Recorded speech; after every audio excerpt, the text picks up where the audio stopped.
Hi, everybody. Welcome back to Blockchain and Crypto Today with your host, Kyle Ellicott. Make sure to check me out on Twitter at Kyle Ellicott as well for today's news and a lot more as well. I just recently put a few things out there you might enjoy in relation to what we're about to go through. But also make sure to check us out on LATOKEN.com and VCTV in just a few minutes as we have investors who will be joining us from around the world to break this all down with you as well. All right, so you ready? Let's jump right in. Big news in the industry today. Crypto exchange FTX is set to secure naming rights to Miami's NBA stadium until 2040. An agreement with Miami-Dade County on a 19-year partnership worth $135 million to name the Miami Heat's home stadium the FTX Arena. Now, this is very important. This is a long naming rights agreement, potentially one of the longest to date. Also, to note that of that 135, the county may actually see 90 million of that up front as the deal is finalized here in the next day or so. Rock on. Next up, Tesla. Tesla is now officially running Bitcoin nodes and internal and open source software to accept Bitcoin payments for your future Teslas. You can now buy a Tesla with Bitcoin, according to Elon Musk, the Tesla CEO. Pay by Bitcoin capability is available outside of the US later this year, he stated. So right now in the US, you can buy your next Tesla with Bitcoin. Next up, Filecoin. Filecoin is integrating with Chainlink to offer advanced decentralized storage solutions. The integration will enable a bi-directional connection between the Filecoin network and smart contracts enabled blockchains such as Ethereum.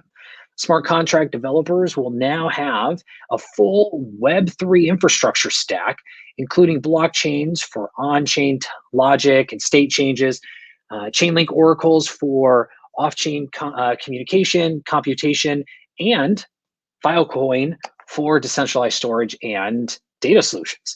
Now, for those who may not be aware, decentralized storage, I think, is one of the most fascinating areas within the blockchain landscape or industry right now. This partnership is a huge step forward around decentralized storage. We have other companies in the space that have made some moves as well. But for those that may be hearing this and thinking, what does this all mean? Well, for your decentralized application or DApp, you can think about that, how this may play a role in that. Also think about insurance, data DAOs or decentralized autonomous organizations, data bounties, decentralized finance or DeFi data, automated storage, etc. Just some of the use cases as well. Next up, German federal bank runs a successful blockchain system without central bank digital currency or CBDC.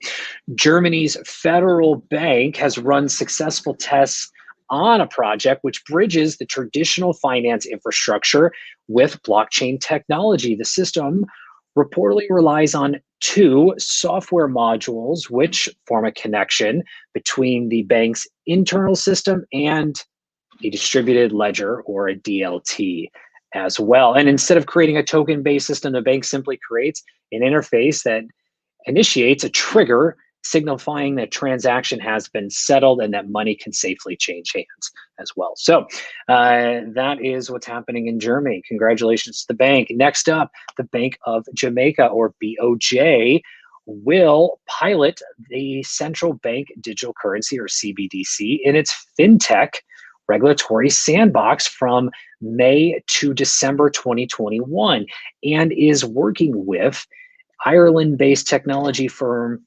eCurrency Mint to support this rollout. Now, the central bank digital currency for the Bank of Jamaica, or for Jamaica as a whole, we've spoken about here before. It's also expected to roll out nationally in 2022 with eCurrency Mint as the provider.